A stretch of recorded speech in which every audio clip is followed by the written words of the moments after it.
Hello, today I don't have a particular question to discuss. What I do have is a topic. I have been asked by many students, especially one of them is, his nickname is Attack Hero on YouTube, and he has, in every comments to my videos, he asked me this question that he has asked me to prepare a video on how to find the equivalent capacitance of different arrangements. So let's be it. So I decided that today's lecture will be dedicated to to finding the equivalent capacitance of different arrangements. So let us first realize that we have two basic types of arrangements. One is the series and one is the parallel arrangement. So in series arrangement, we simply have the capacitors connected one after another, somewhat like this, and it's a positive plate, its negative plate. So its negative connects to the positive of the other, its negative connects to the positive of the other, and its negative connects to the source. So they go one by one. In a parallel arrangement, we have a different setup here. So the positive of all of them, the positive plate of all of them will connect it to a common point. So the positives of all of them will connect to a common point and the negatives to another. So if I have this positive here, positive, positive, and I have a positive like this, all of them connect to a common point here. And then the negatives also, they also connect to another common point here. Now if you go through different arrangements, the parallel combination can take various forms. It can take various forms. For example, this is the basic form.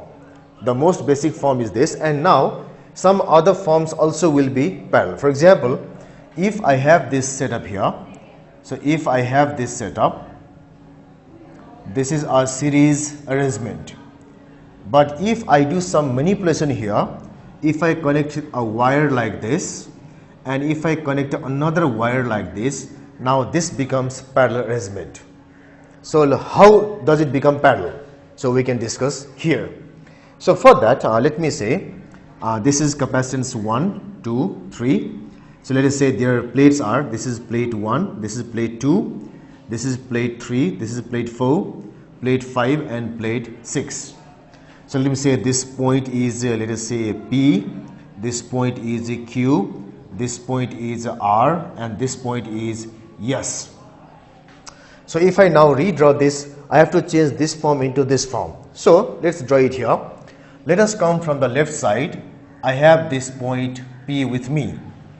And see, since P connects directly with the R, P and R can be considered to be same point. So I can write here it as P comma R.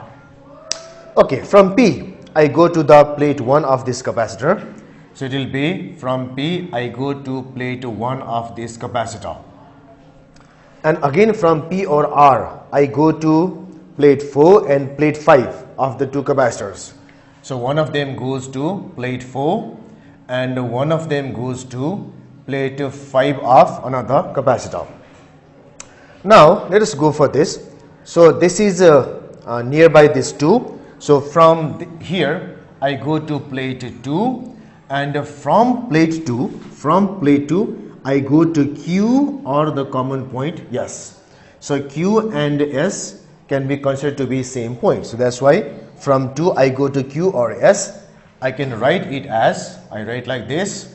So it is Q, it is a Q, Q comma S, and like this. So from 2 it goes to Q or S.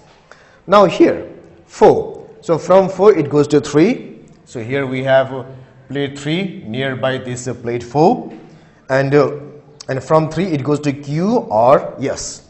So from 3 it goes to Q or S. Again after 5 I have this plate 6 accompanying plate 5, plate 6, and from 6 it goes directly to this S. So in this way I can visualize it as this. So this is a parallel arrangement. The only difference here is this thing is reversed here. So for example, if I connect this to the positive of a cell, if I connect this to positive and if I connect this to the negative. So what happens is, from here positive charges accumulate here, this will be positive, so it should be negative by means of induction. Since this is positive, this should also be positive, this should also be positive, and this should also be positive. Then it should be negative, it should be negative. So let's see here, this negative, and this negative, they all combine to the same point. So if I retrace it here, I have 1 will be positive, this will be positive, then I'll have a 4 will be positive, I'll have a 5 will be positive, 2 will be negative, 3 will be negative, and 6 also will be negative. So here I have just written the polarities, but I really did not care about the exact values of the charges. So this arrangement is again similar to the parallel arrangement. Now if I consider still one more arrangement, let's do it like this. So I have an arrangement somewhat like this. So this is the circuit, we have a capacitor here, I have another capacitor here, this is simply short circuit, and then I have this as short circuit, here I have another capacitor here. So if I have this sort of arrangement, it is also a parallel arrangement. So how is it parallel? Again we can see somewhat like this. So this is a point P, this is point Q, this is point R, this is point S. So in these capacitances, let us name them as plate 1, plate 2, plate 3, plate 4, plate 5, and plate 6. So let's analyze it. So from point P and R, they can be said as they can be considered as same points. That's why I name it as P, comma R. So from P I have this first capacitor, plate 1, and from P or R it goes like this. So I have one more is this is plate 4, from it goes plate 4, and here another goes plate 5. So this is plate 2 accompanying 1, this is plate 3 accompanying 4, and this is plate 6 accompanying this 5. So from 2, from 3, and from 6, all of them come to the same point, which can be named either as Q or as S. So it can be Q or S. I can write it here. So it is Q comma S, and like this. So here also the plates get reversed somewhat. So if we connect it to the positive and we connect the negative, so this will be positive, this will be positive, this will be positive, negative, negative, negative. So here it will be positive, 4 will be positive, 5 will be positive, negative, negative, negative, and so this is positive, this is negative. So this is another arrangement in which we can consider, we can translate this thing into something parallel. So now if we have this sort of arrangement, so few more combinations that we have. So now if we have this sort of arrangement,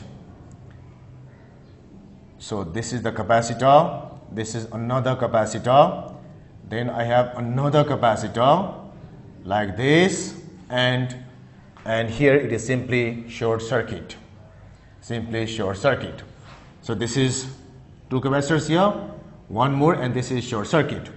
So what will be, how are they arranged? So let us say what will be its equivalent capacitance. So it is C1, C2, this is C3. So here let us say I connect it to the positive and I connect it to the negative.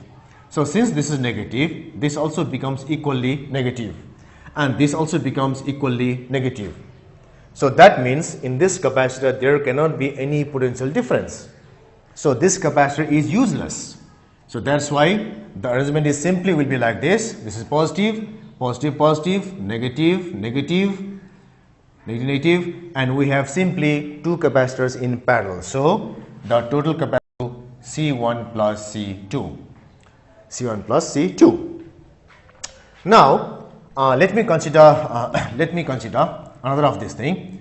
So we have this sort of capacitor, and I have this sort of capacitor, then I have this capacitor, but I close it like this. So what will be the new capacitance? So it is C1, if it is C2, if it is C3, what will be the total capacitance? So here, if I connect it to negative, so this becomes negative, negative. So it's equally negative. That means no charge can be deposited here or here. So this capacitor is useless. So again, this is a parallel combination of C1 and C2. So the total capacitance C total will be equal to C1 plus C2.